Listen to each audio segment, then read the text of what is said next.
Hello दोस्तों, legal buzz YouTube channel पर आपका स्वागत है। आप हमारी वेबसाइट legalbuzznof.com पर भी विजिट कर सकते हैं और जुडिशरी प्रारंभिक और मुख्य परीक्षा की तैयारी प्रतिदिन कर सकते हैं।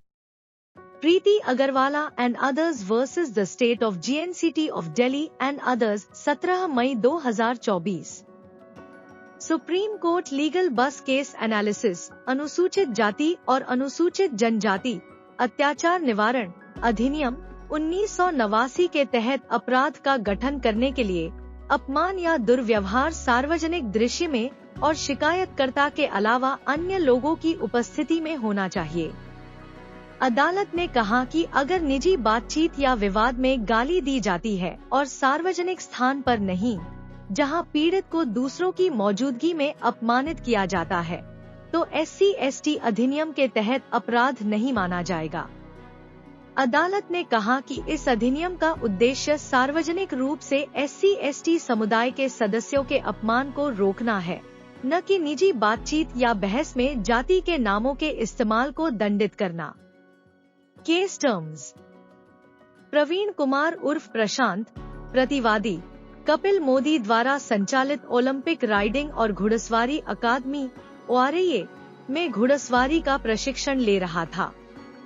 प्रशांत ने आरोप लगाया कि 2016 से 2018 से उसे 3 अन्य प्रशिक्षुओं अनुष अग्रवाल, अमीरा पसरीच, शिखा मुंदकुर और उनके माता-पिता द्वारा जानबूझकर गाली दी गई और अपमानित किया गया। विशेष रूप से प्रशांत ने आरोप लगाया कि अनुष ने जातिवादी गालियों का उपयोग करके सार्वजनिक रूप से उसका अपमान किया। प्रीति अग्रवाल ने भी जातिवादी टिप्पणी की। अमीर पसरीच और शिखा मुंदकुर ने भी कथित तौर पर जातिवादी टिप्पणी की और अकादमी में प्रशांत पर शारीरिक हमला किया।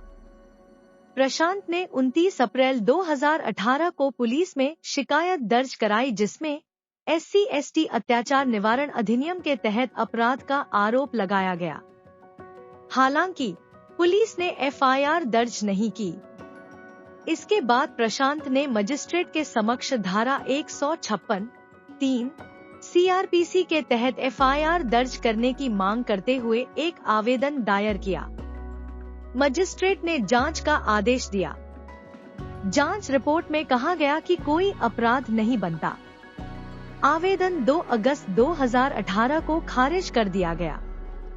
प्रशांत ने अपील की।